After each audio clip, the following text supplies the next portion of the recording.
Welcome to the Sports Science Dudes. I am your host, Dr. Jose Antonio, with my co-host, Dr. Tony Ricci. If you're a first-time listener, hit the subscribe button and like the show. You'll find us on YouTube, Rumble, Spotify, and Apple Podcasts. Our special guest today is Juan Carlos Santana. Suffice it to say that he's got a super long bio, so I'm going to try to squeeze it into a short amount of time here and space.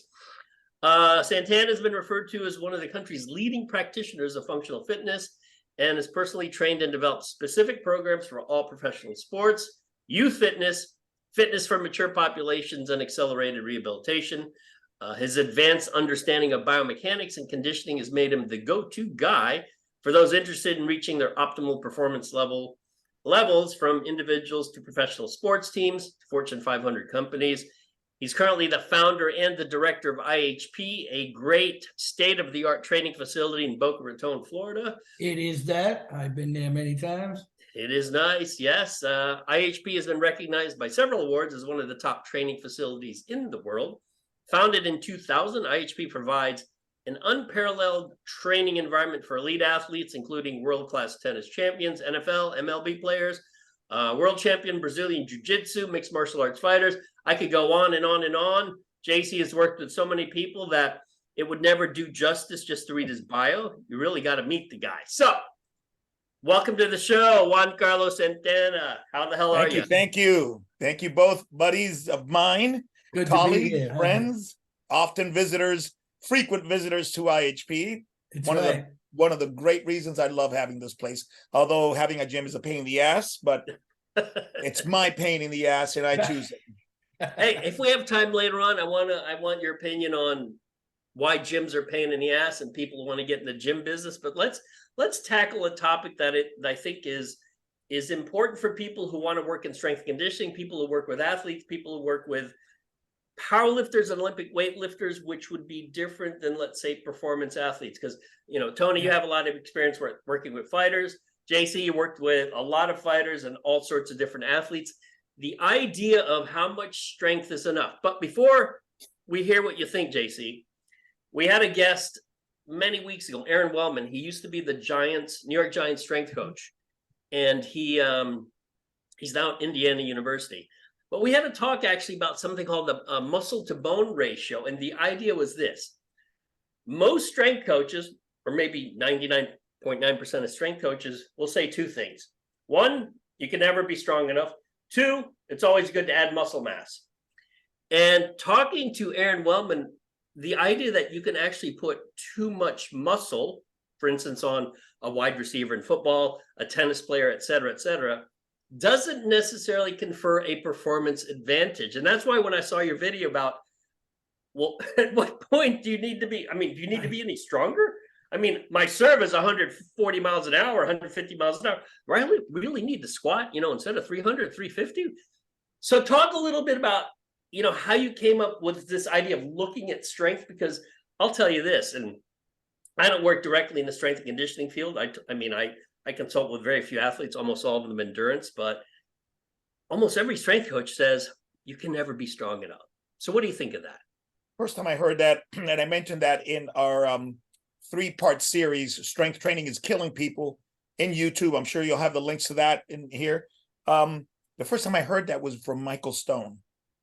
And Mike Stone is a legend. Meg Stone, another legend, and nothing but respect and kudos. I love giving respect to those that came before us, okay? And I'm sure that when Mike said that, it was rhetorical and not literal.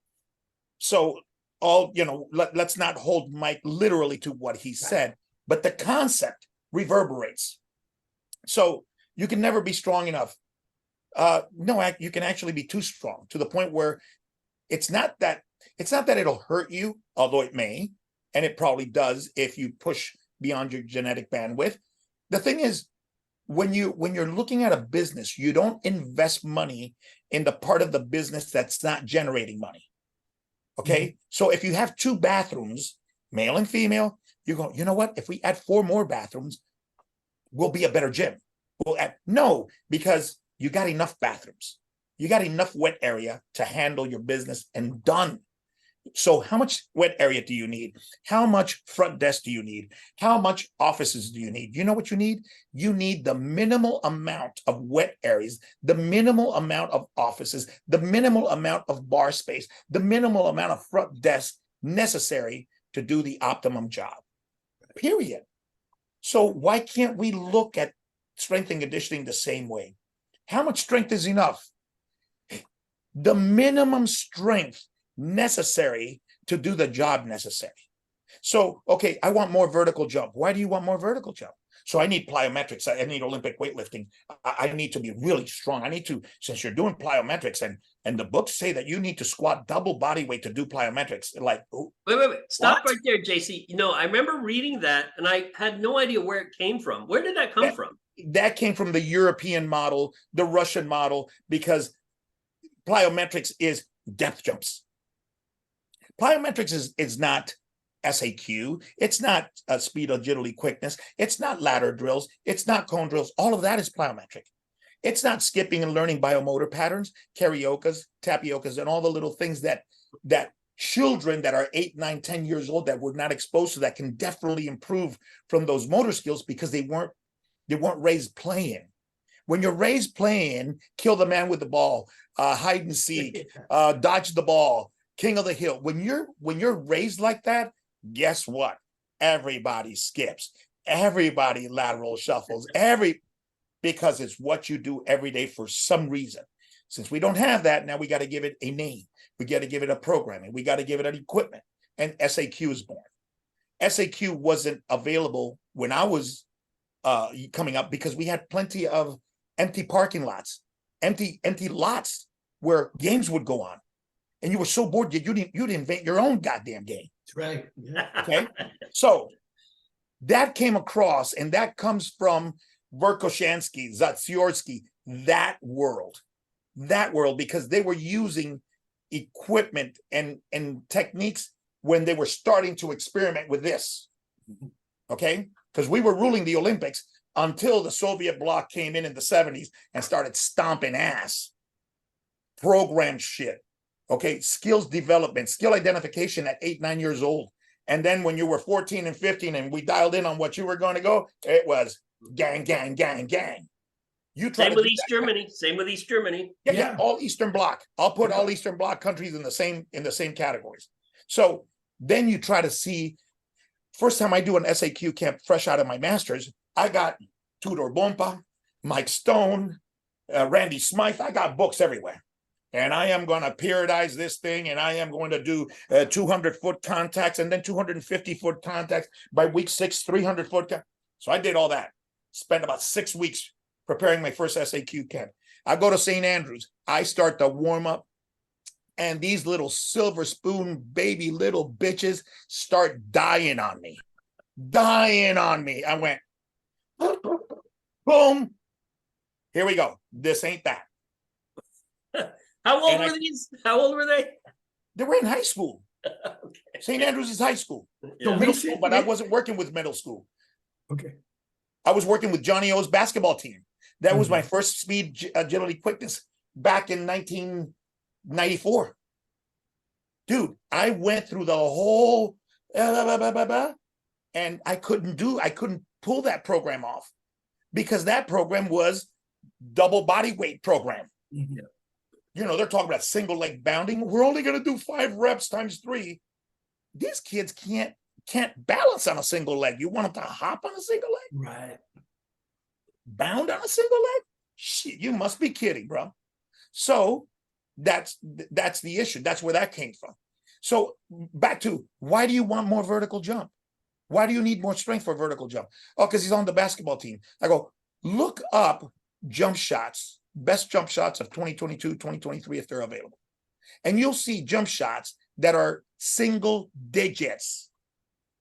At the pro level, single digits. Because if you have bad positioning, you can jump 36 inches and a 6'4" will lose against a 7'3" guy every day. You get stuck either way. Yep. But if you're fading away, the parabolic path and physics takes care of the vertical. If you're juking and you get them to bite on your step, you just spot yourself 3 or 4 feet. You don't need a vertical, bro. Hell, you watch Luka Doncic, and he barely gets off the ground, and he's like floating them over people. All of them. It's not him. It's Kobe. It's all of them. Yeah. Every once in a while, you have a breakaway. They want to show off, and they want a 360 tomahawk, different gig. But let me tell you, that 360 tomahawk doesn't get you any more points than the layup. That just does the finger roll right in there. They all get you the 2-pointer. So do you want the tomahawk?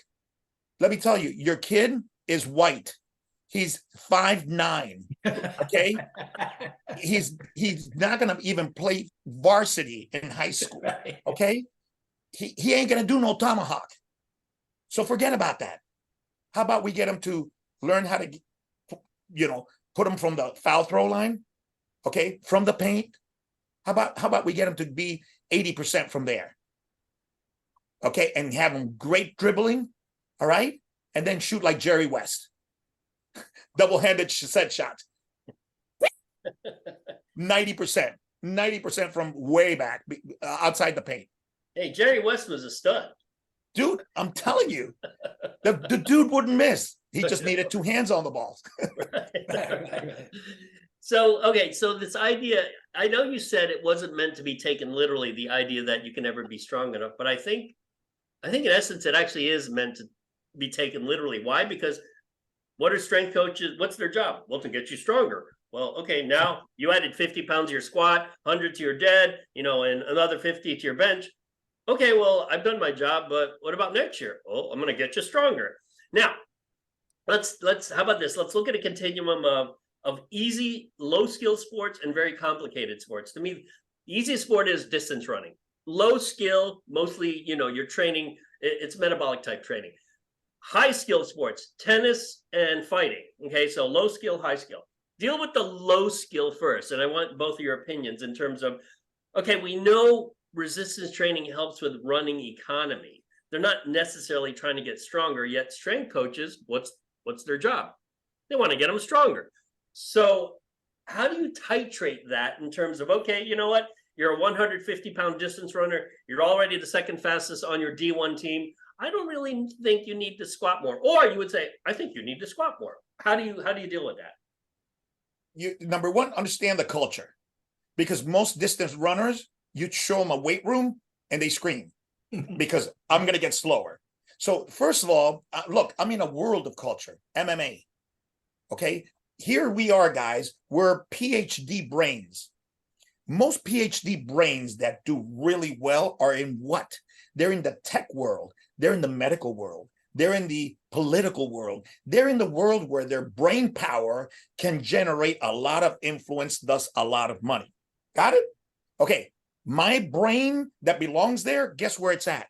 It's in the combat world. I deal with savages that are not educated. And I'm dealing with 3 and 4 generations of that. So how do I convince them of that?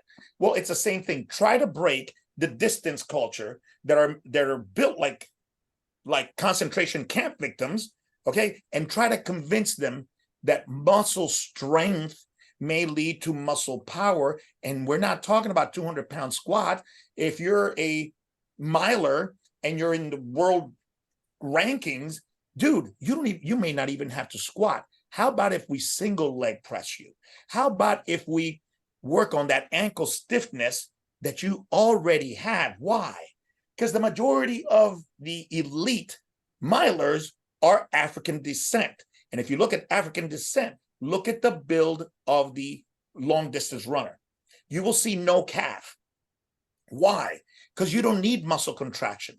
You need tendon stiffness because the spring in the ankle acts as a spring, not as a lever. There's no the lever disappears. The spring appears because of that big tendon. So you just need a little calf up there, actually probably more for knee flexion, since the gastroc crosses the knee, more for knee flexion than plantar extension, which is insane.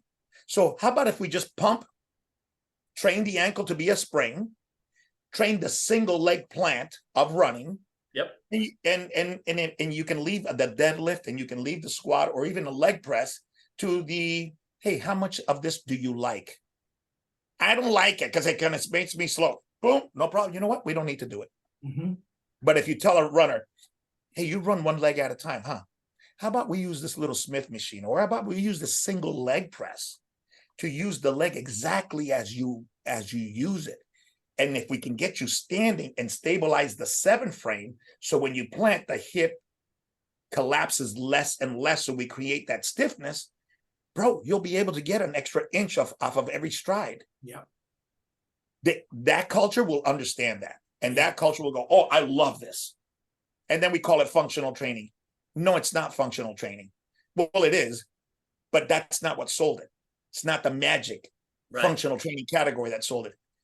It's the understanding of the culture and being able to communicate with the culture, which is called coaching. So that's great. Tony, I want your comment. So so that's low skill. That's a low skill sport. Tony, what do you think of JC's comments? I love that. And so because strength should be the result of movement choice, not, oh, I'm just training to get strong, right? So yeah, I want to see, it's nice that if I just choose hypothetically a hex bar deadlift for a young athlete, a young wrestler, they don't have an extensive lifting background. So there might be a good movement. The goal there is I'm trying to optimize muscle function that may carry over a translate tendon function, as JC discussed, to the sport itself, right? So I'm going to put on a given load, an estimated load and range that I'm going to target. But the goal there is the proper strengthening of the desired muscle groups, or achieving the tendon stiffness, or creating a body that is going to be more resilient to the training that occurs, that their skill training, and one that may translate, do the movements that may translate better. But my goal isn't to start them specifically just at 150 and get them 350 pounds. At no given point am I looking at an exercise and just saying the goal is simply to get stronger. The goal is to create strength that will translate to a fight sport. Whether that gets me from 200 to 225, as an example, in a given movement that has the carryover, great.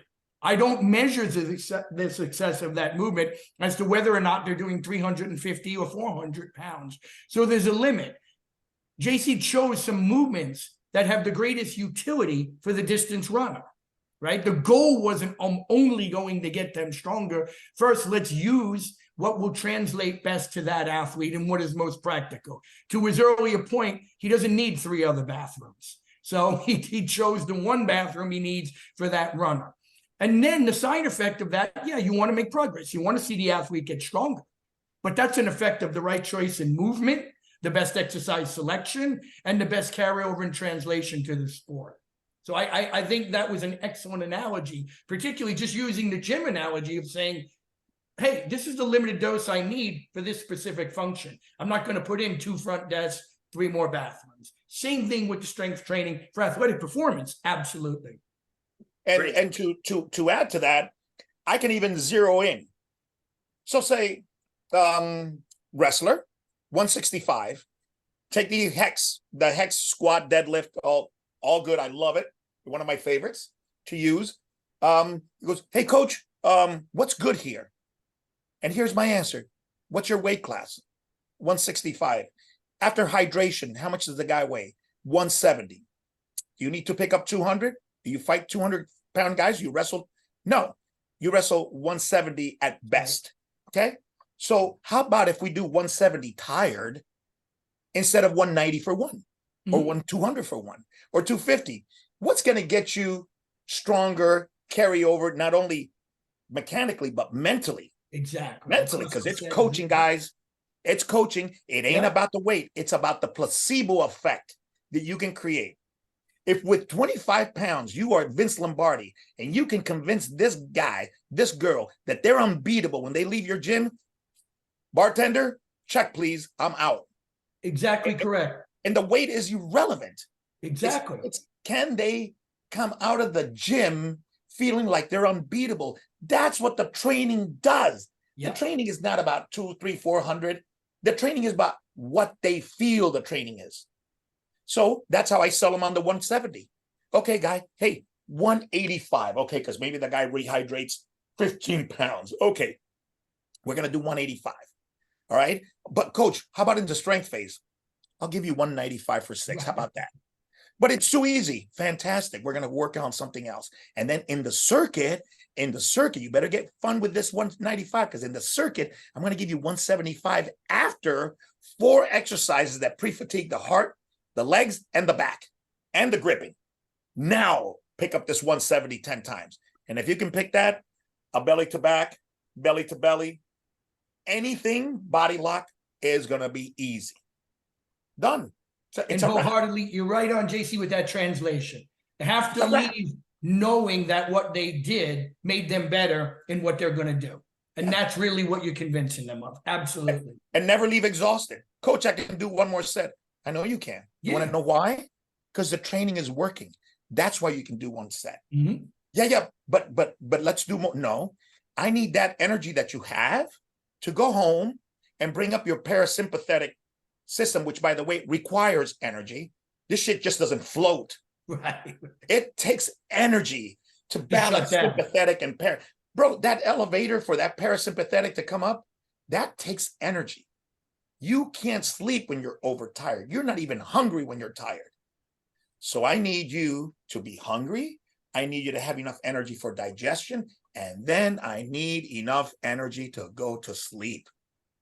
Because that's when the magic happens. Yeah, exactly. Nobody explains that shit to the athletes. And coming from a barbaric world of combat, forget it. Insomnia, black and blue, fractured. You're on the right track, baby. It's true. Yeah. You know, it's interesting in terms of the weight room culture and trying to get athletes as strong as possible. I mean, you both are familiar with the NFL Combine. A gentleman by the name of Christian McCaffrey didn't really do that well in the NFL Combine. Apparently, his bench was not very good, and it's not like he's a squatter.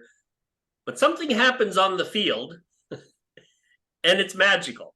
So something, and this is where I get in discussions with strength coaches all the time about, you fall in love with numbers in the weight room, and it doesn't necessarily translate onto the field. So let me ask you guys a pragmatic question. A tennis serve. I mean, obviously a tennis serve it's pure power.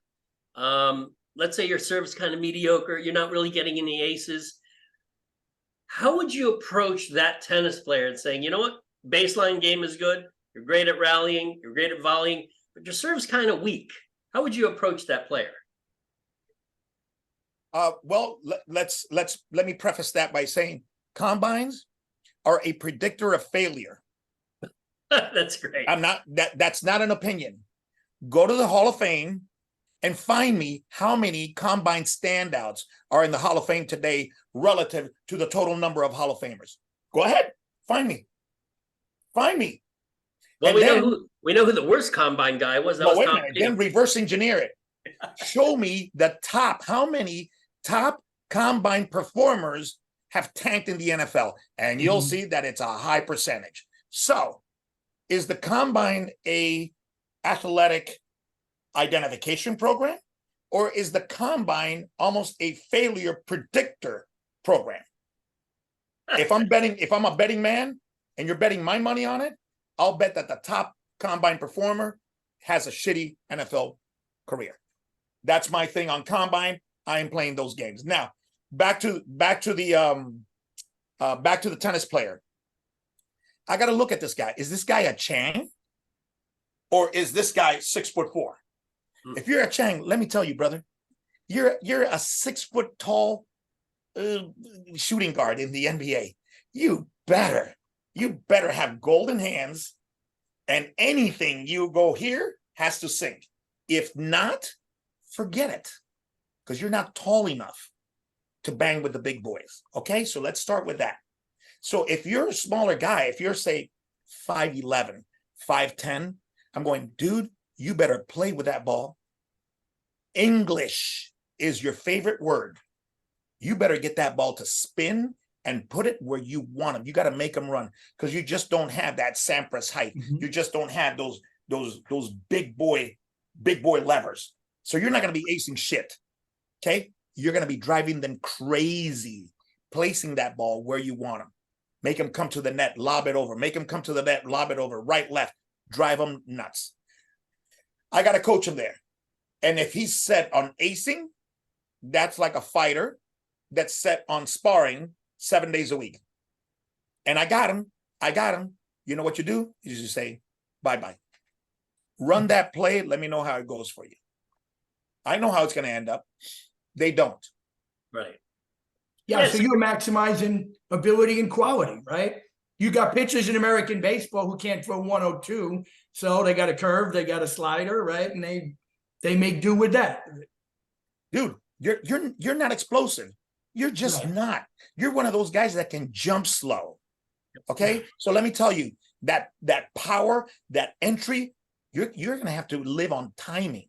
You have to live on timing. You have to live on position, because you just cannot impose your genetics on somebody else in terms of speed and power. Right. You're just not built like that.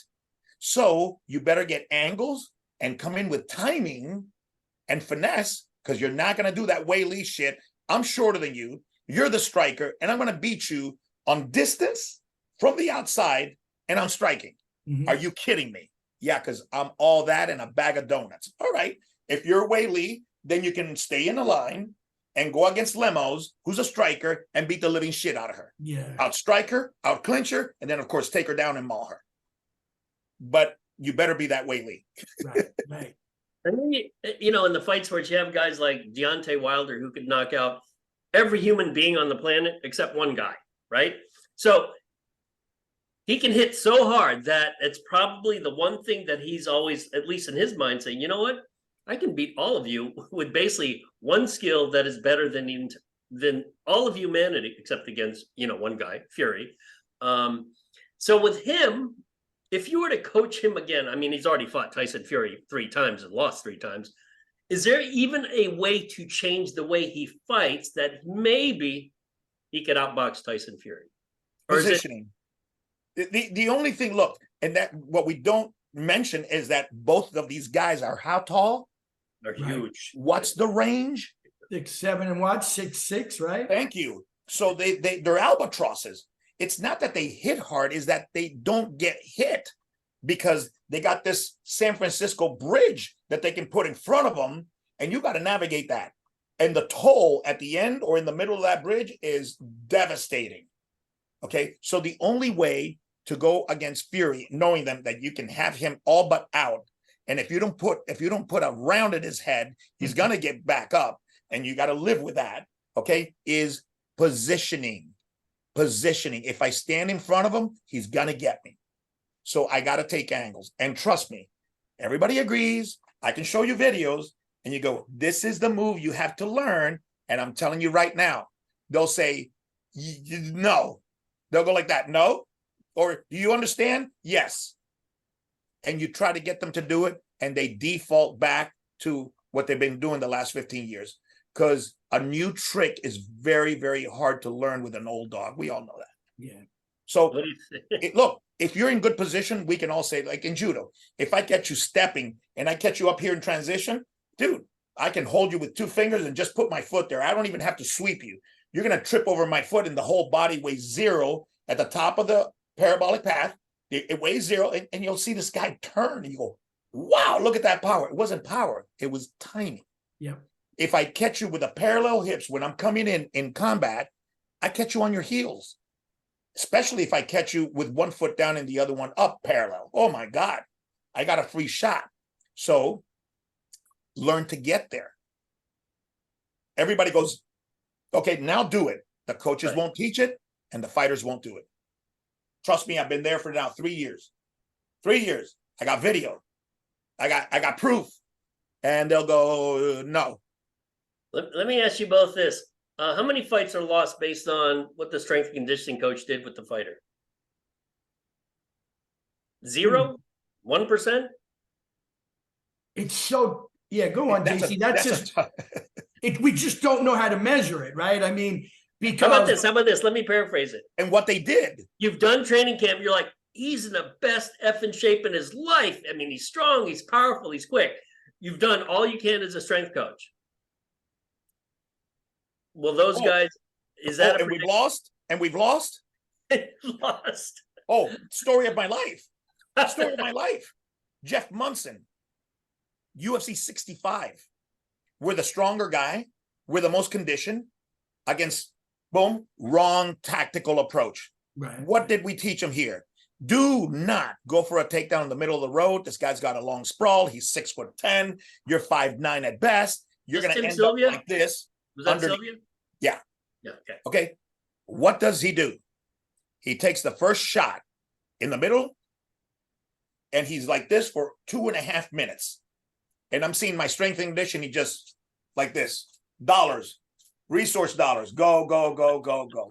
We spent 12 weeks. Move, bum rush him. When you get to the fence, then you drop levels. We spent 12 weeks with that. It wasn't done. The strength and conditioning is what kept him alive. Because if you look at his pictures, he made it to the UFC Almanac, which is the big book that they sell you. Boom, all bloodied and black and blue and like this at the end of that fight. Took a beating that would kill most people. And then fast forward 20 years, we got Gilbert Burns against Kamaru Usman. We had the most powerful fighter. We had the faster fighter. We had the best jiu-jitsu fighter, better grappler, better gas tank. We got him the first round. Bam! Exactly what we said. That right hand's going to catch him. But he didn't go after him. He didn't go after him. No, he went after him. He got like this. And that adrenaline just went, yeah, and I'm going, oh shit. He spent his whole thing in about 30 or 40 seconds. Right. And we got knocked out with the friggin' jab. We got knocked down with the jab. Drop. Hey, he did much better against Hazmat. Yeah, we had him in good shape for that one. Yeah. He wasn't happy. And that's why a lot of things have changed, and he changed his training camp, and he changed a lot of things. He wasn't happy with the process that he went through here against Hamzat. He wasn't happy, and I'm not so sure that he's ready to return to that, to tell you the truth. I love Gilbert. I think he's a stand-up man, great husband, father, jiu-jitsu guy, MMA guy. To tell you the truth, every fighter has one fight where they leave 10 years in the ring or in the octagon. That's your thing, Hamzat. I believe Hamzat was Gilbert's greatest moment. Mm-hmm. And I hope to God that he has another one. I really, I would give my right arm for that.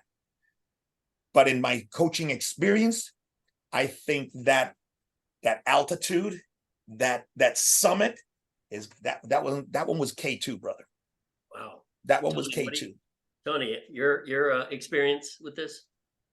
Look, I don't know how to measure it. Like, as a strength coach, all I can do, the best data I have is how the fighter says they felt. Because if they lose, I can say, well, if perhaps I built a little bit more localized muscle endurance, maybe they get a few more shots in with 20 seconds left in the last round, and they win it. So I can always say there's something more I could have done, and I'm always going to be hesitant to say that anything I did attributed significantly to the victory. My goal is just to, when I work with these guys, keep them in good condition, keep them healthy, build the resiliency they need to get through the camp, and hopefully, if I do everything right and their qualities are primed, maybe I even make them a better learner. I mean, maybe they can refine their skills more effectively because the conditioning, the requisite qualities are there. That's really all I can, I never really was able, Joey, to say, well, I had something to do with that. But I'll tell you this, I will always be quick to blame myself, despite the fact, like JC said, sometimes it's completely decision-making and fighting and the decisions made in the cage and the skill applications. But I'll always look back at it and go, well, maybe I should have done this. But I will never take credit for it because there are too many variables involved. You feel good, like JC said, when they go through a war, and like when Jeff was kept alive, the conditioning was a big part of that. You definitely feel, you say, okay, good. We brought something to the table.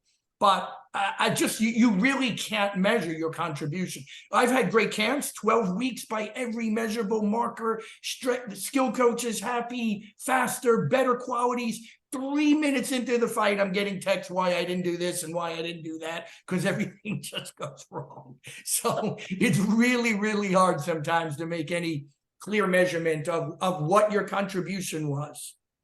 Yeah, I mean, we're getting really good at having what we would consider a perfect camp.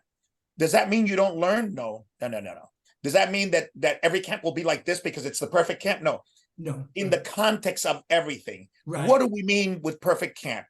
There was no injuries. We didn't have to pull back because he got a upper respiratory infection from some overtraining. Maybe that had nothing to do with us. Bottom line is, perfect camp means we were able to hit all the workouts to the intensities that we kind of thought we needed. The guy is fresh. More importantly, he's fresh. I'm going, how do you feel? And they go, great. I go, another perfect camp. Perfect camp, perfect fight. I've done my job. I've done my job. And when I feel I've done my job, rarely will the guy not punch at the end because he's all bound up, because we prepared for that. My guy will not be the guy with hands on the knees, you know. Now, my guy may choose to take the third round off because he was coached, and that happened to me in London, and I got all sorts of pissed off, although we got a good nod from 3 London judges against a London fighter in London, and I felt we lost the third round, and somehow we won that fight.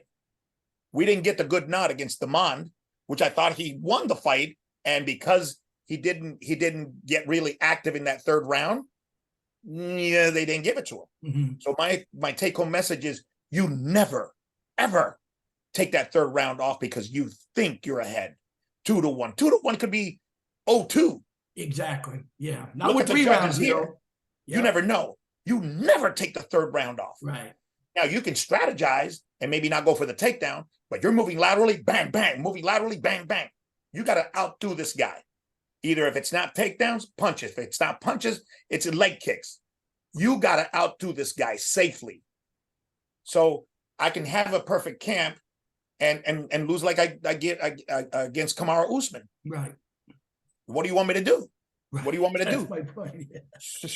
Yeah. That ain't me, bro. That ain't me. You decided to take the third round off like Demand here in the last. That ain't me. That ain't me. That's on the coaching side. Gentlemen, I have a question for you two.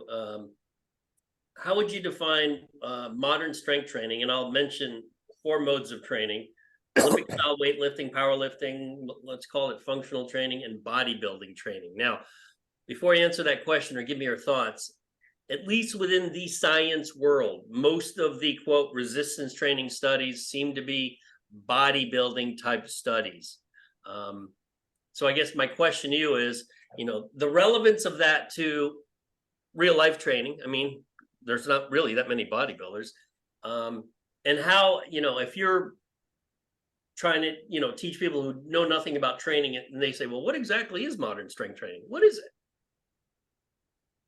I think modern strength training, if you're a coach that's really pushing yourself, pushing the envelope, am I doing everything that I can do? Is there something else that I can add? Can I elevate to another height so I can see a little bit more of the city? Okay, so I'm not just making decisions on my block. No, I can see the more of the city so I can make bigger decisions. It should be a hybrid. There's nothing wrong with certain elements of any of those things that you mentioned. So if there's nothing wrong in it, actually there's some beneficial things, why can't we use them? The thing is, look, functional training as we know it, or the things that you know we were talking about, how are you going to study that, bro? How are you going to study the things that Tony and I were talking about? How are you going to study that? Too many confounding variables. Okay, powerlifting, it's easy. It's 3 reps, 5 sets of 3s, or whatever, however you want to, 5 sets of 5. Okay, you do that for 6 weeks versus 5 sets of 10. Ooh, look, when you're going triples heavier, you get stronger for a single. Yay! Where are the confounding variables? There are none. Bodybuilding, you got hypertrophy, whatever, you got DEXA for a body composition. Okay, you know, 8 weeks of, you know, 8 sets times 2 per week times 10 reps per body systems, yitty versus 1 set to failure. Multiple sets versus 1 set to failure. Easy to measure, easy to study. go ahead and study the shit we're doing. Right. Go ahead and study the shit we're doing. The confounding variables are going to be a million. How are you going to control that? What's your measurement? How are you going to control the thing that we control in scientific research, which is the instruction? So if there are instructions, we usually read them because you don't want coach involvement. You don't want motivation. So we read the instructions very monotone so everybody gets the same shit, right? Okay, that's not coaching, bro. If you hear me coach my boys, you're at the UFC right now. Punish them, throw elbows. You got to, you know, like my voice goes. And they say, coach, when you talk to me like that, I'm in the UFC. I get anxious and I see that guy's face in between. I said, great. Because the body doesn't know the difference between a real chick and a wet dream. Right. That's why. My job is to create the wet dream here because I don't have the UFC. I don't have the real chick. I don't have the octagon. Ooh, which leads me to something, Tony.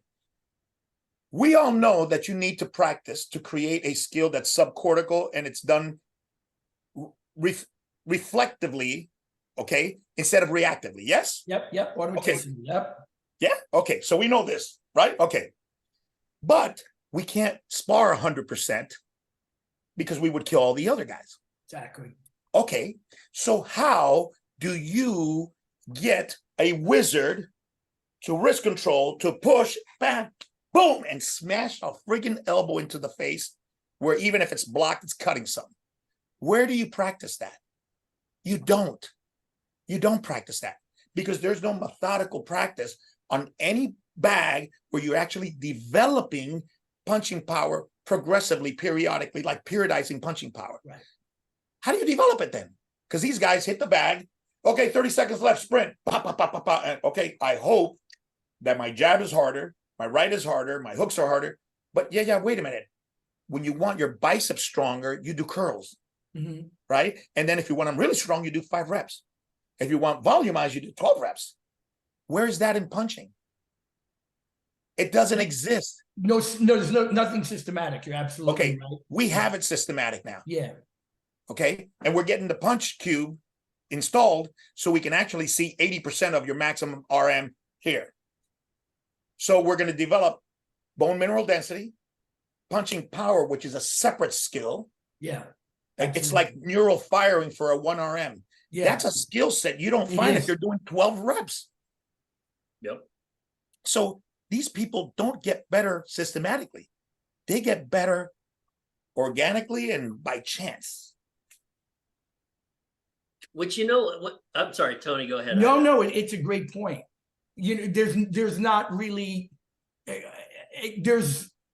it's almost arbitrary in how the brain is processing the information. And fortunately, sometimes it's getting it wrong and sometimes it's getting it right. Over time, it gets a little bit more right than it got wrong. But I understand exactly there's no linear progression that is utilized to measure technique. Is there an increase in velocity in the strike, right? How the strike is being thrown. But really, those are just good points. But go on, Jim. But no, Tony, I want to hear from you the original question.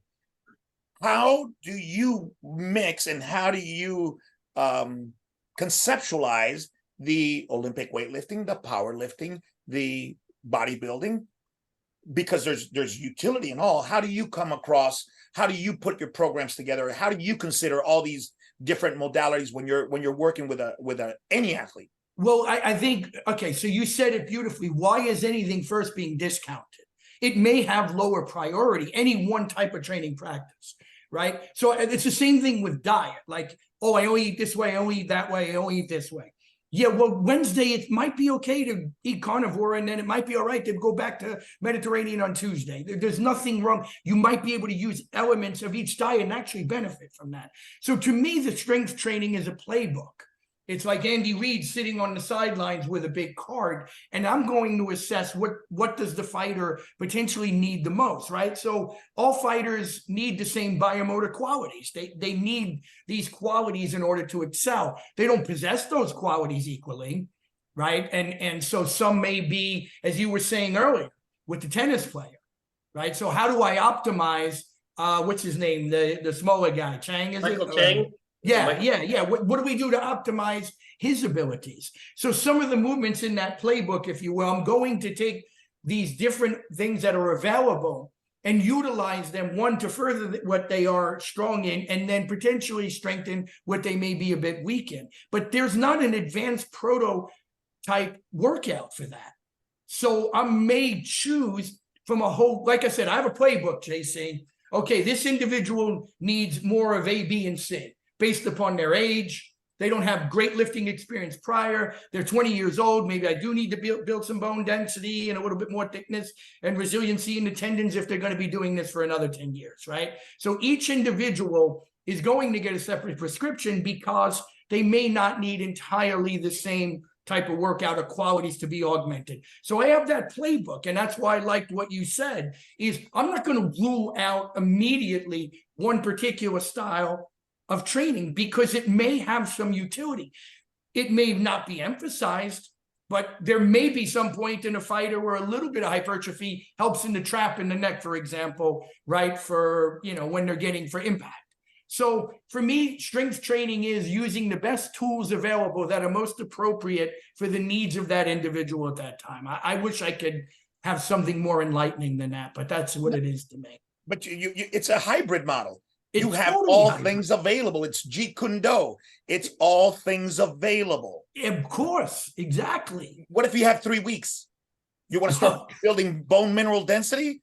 You got 3 weeks, man. I drop them straight into power endurance, and I'm going to tell you, look, if I don't kill you, they will. Yeah. So you die here before you die there. It's and you will get 3 weeks. You're right. So, but that's to my point, right? The playbook changes. The card is a different play. It's now 4th and 15. It's not 4th and 1. Exactly. Well, if you're 4th and at the goal, it's probably better to run beast mode than it is to throw the ball. Yeah. Hey, one last question. Predictions for Tyson Fury versus Francis Ngannou. Come on, you got Mike. Tyson Fury. I'm on the books. Tyson Fury. If I'm betting a betting man, I'm not betting Francis Ngannou. Do I want him to win? I would love him to win.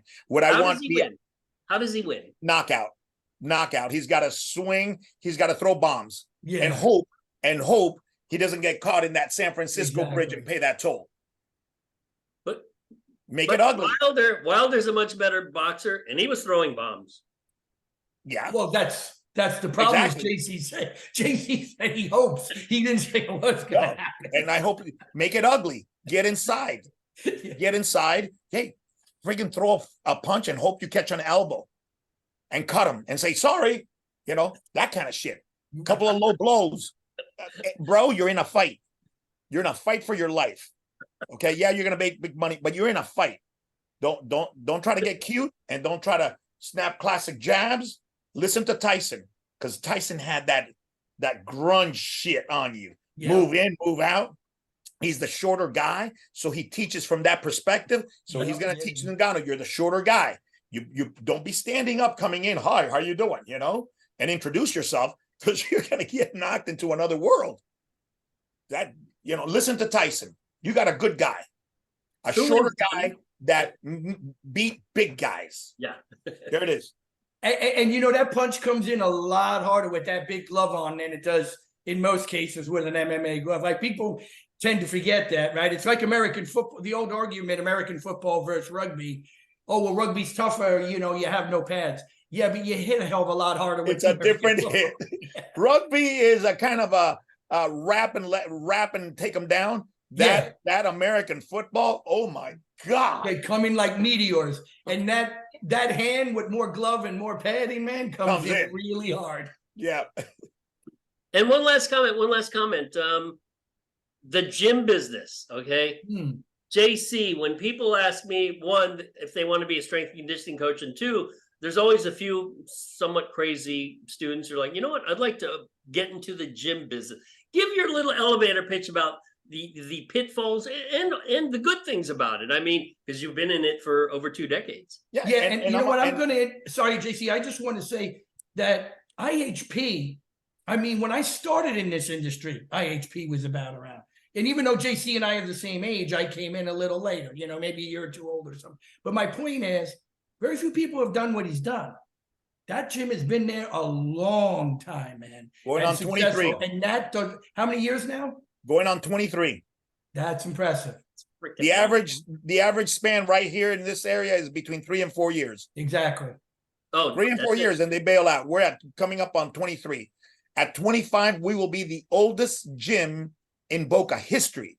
Right now, we're the oldest gym in Boca, period. Right. But in 2 more years, we'll beat Michael's Body Scenes record that was around for 25 years. Wow. So we'll awesome. make that. But here, I heard something early on, and I'm not sure if it was Thomas Plummer or Ruth or one of those guys that was in charge of making you a better business, you know, teaching shit they don't do, you know what I'm saying? That kind of shit. But they said something that is manifesting now. The gym business, the training is the lifestyle. Yeah, you can make $60,000, $100,000, 120. That's enough to buy you a car and get you to Disney World twice a year. Yeah. That's it. And in today's world, that's not even enough to buy a house. Oh, Period. So yeah. the gym and training is the lifestyle. The property is the retirement.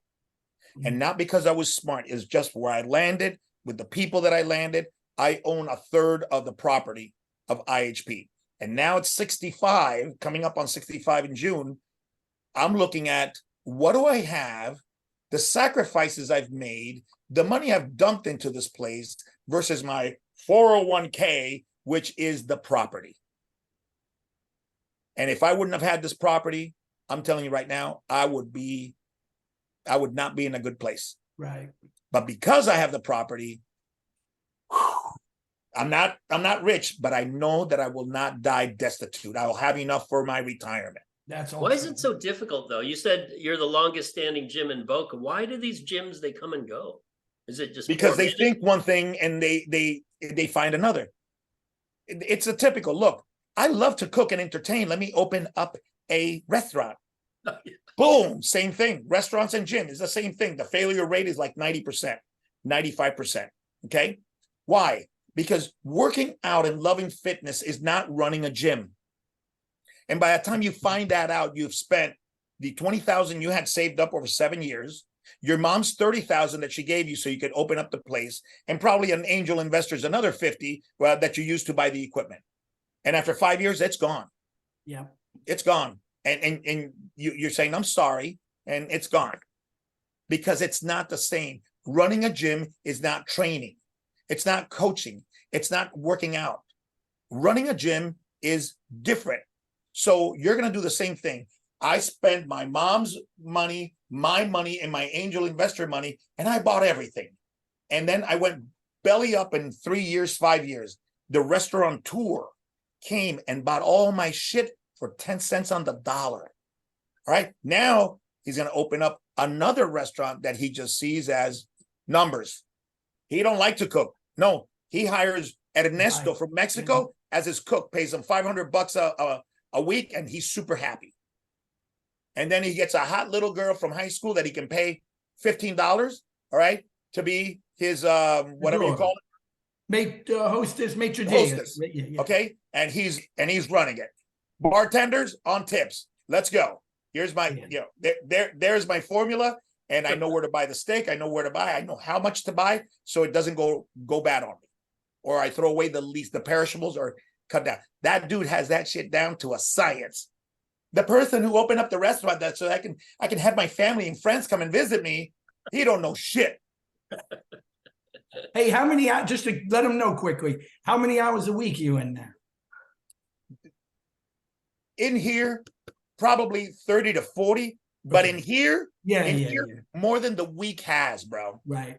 And in the early days, 168 hours, and I'm telling you, I this here is occupied 6 times, probably 130. Yeah. Definitely. So I don't put 36 hours. No, that's when I'm physically here. When I'm mentally thinking about it, late at night at 2 a.m., if I do payroll, if I do this, what is projection? What if I get a hurricane and I'm down $30,000 because I'm down 10 days or 2 weeks, and I'm down 30 G's? What happens? Do I have enough to roll that? Great. That keeps you up at night if you have a conscience. Okay. And nobody's thinking about from 12 to 2, when you're solving those nightmares. Exactly. That's time in too, buddy. That's time in too. Yeah. So yeah, out of the 168, 130 IHP occupied. And when you were younger, I'm sure it was more than 40 hours when you Oh, started. no. When I was, shit, man, when I was 40, I was telling my son Rio, you're at 33. Your maximum earning is 35 to 45, give or take. Those 10 years, you can't be beaten. And if you don't feel like that, if you don't feel OCD for the place, if you don't feel like, when does the bank open? I want to see what my account is at 7:30 because you're waking up. If you're not there, buddy, you ain't going to be. Get a fucking job. You know, I'll sell this place and I'm out. Because I know what it takes to succeed here. Yeah. And if you don't have that, get out, because you're not going to sink. You're not going to sink my retirement money. I'm already there, bro. Well, I do want to tell the audience, the website for IHP is ihpfitness.com. That's ihpfitness.com. You can also find JC on Instagram. I don't think you're on Twitter though. I'm everywhere. IHP Fit. IHP Fit is the handle. And you have your YouTube channel too, right? Everything. Okay. IHP Fit, everything. YouTube, Facebook, Twitter, Instagram, and even TikTok, I think we're in. Not me. That's Reed. So. Well, hey, this has been a great conversation. You're a wealth of knowledge. I want to thank you for being, you are an official sports science dude, by the way. Yes. So thanks for being on the show, JC. And thank you, Tony. Great guys seeing you, JC. Tony, thank you so much. Always a pleasure seeing you, my brother. Me too, my friend. And great having you. Thank you. Hey. All right.